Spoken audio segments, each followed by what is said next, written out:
Welcome back our channel friends. இன்றைக்கி நம்ம வீடியோவில் சூப்பரான ஒரு சைடிஷ் ரெசிபி தான் செய்ய போகிறோம். வாங்க எப்படி செய்யலான்னு பார்க்கலாம். குக்கரில் 4 உருளைக்கிழங்க குட்டி குட்டியாக கட் பண்ணி கூடவே அது வேகிற அளவுக்கு தண்ணி சேர்த்துக்கோங்க. இப்போ குக்கரை மூடிட்டு ஒரு 4 விசில் விட்டு எடுத்துக்கோங்க. ரொம்ப மசிஞ்சிடாமல் வெந்தால் போதுமானது. அடுத்து ஒரு கடாய் எடுத்துக்கோங்க. கடாய் நல்லா சூடானதுக்கப்புறம் எண்ணெய் சேர்த்துக்கோங்க. எண்ணெய் சூடானதுக்கப்புறம் ஒரு பிரியாணி இலை, 2 கிராம்பு, ஒரு சின்ன அளவு பட்டை, ஏலக்காய் சேர்த்துக்கலாம். இது எல்லாத்தையும் நல்லா இப்போ வதக்கி விட்டுக்கோங்க. ஏலக்காய் நான் இன்றைக்கி ஆட் பண்ணலை. அடுத்து பச்சை மிளகாய் 2 கட் பண்ணி இது கூட நம்ம ஆட் பண்ணிவிட்டு நல்லா வதக்கி விட்டுக்கலாம். அடுத்தது பொடியாக நறுக்கி வச்சுருந்த 4 பெரிய வெங்காயத்தை இதில் நம்ம ஆட் பண்ணிக்கலாம்.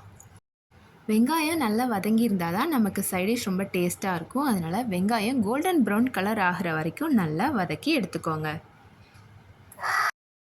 வெங்காயம் நல்லா வதங்கினதுக்கப்புறம் குட்டி குட்டியாக கட் பண்ணி வச்சுருந்த தக்காளியை இது கூட நம்ம ஆட் பண்ணிக்கலாம். நான் இன்றைக்கி 4 பெரிய வெங்காயத்துக்கு 2 தக்காளி பழம் ஆட் பண்ணியிருக்கேன். இது ரெண்டுத்தையும் நல்லா நம்ம எண்ணெய் பிரிஞ்சு வர அளவுக்கு வதக்கிக்கலாம். மீடியம் ஃப்ளேம்லேயே இருக்கட்டும். ஒரு கொத்தளவுக்கு கருவேப்பிலையை இது வதங்குறப்பவே ஆட் பண்ணி நல்லா வதக்கி எடுத்துக்கோங்க. இந்த ஸ்டேஜில் நீங்கள் உப்பு ஆட் பண்ணிங்கன்னா தக்காளி சீக்கிரமாக வதங்கிடும்.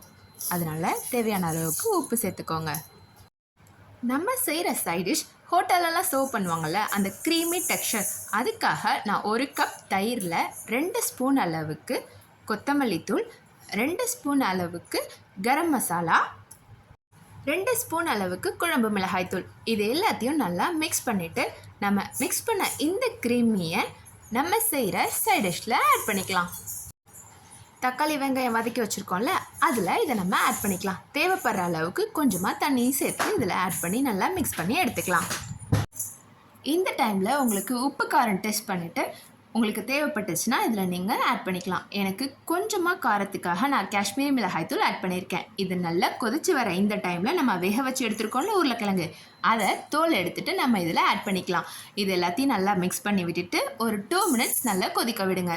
நம்ம கிரேவி உருளைக்கிழங்குல நல்லா ஏறிடட்டும். நம்மளோட கிரேவி இப்போ ரெடி ஆகிடுச்சு. இப்போ நம்ம கொஞ்சமாக மேலே கொத்தமல்லி இலை தூவிட்டு இதை நம்ம இப்போ சர்வ் பண்ணலாம். தோசை, இட்லி, சப்பாத்தி, பூரி, நீங்கள் எல்லா விதமான டிஃபன் ரெசிபிக்கும் இதை நீங்கள் ட்ரை பண்ணலாம். ரொம்ப டேஸ்ட்டாக இருக்கும். ட்ரை பண்ணுங்கள், டேஸ்ட் பண்ணுங்கள். எப்படி இருந்துச்சுன்னு மறக்காமல் கமெண்ட்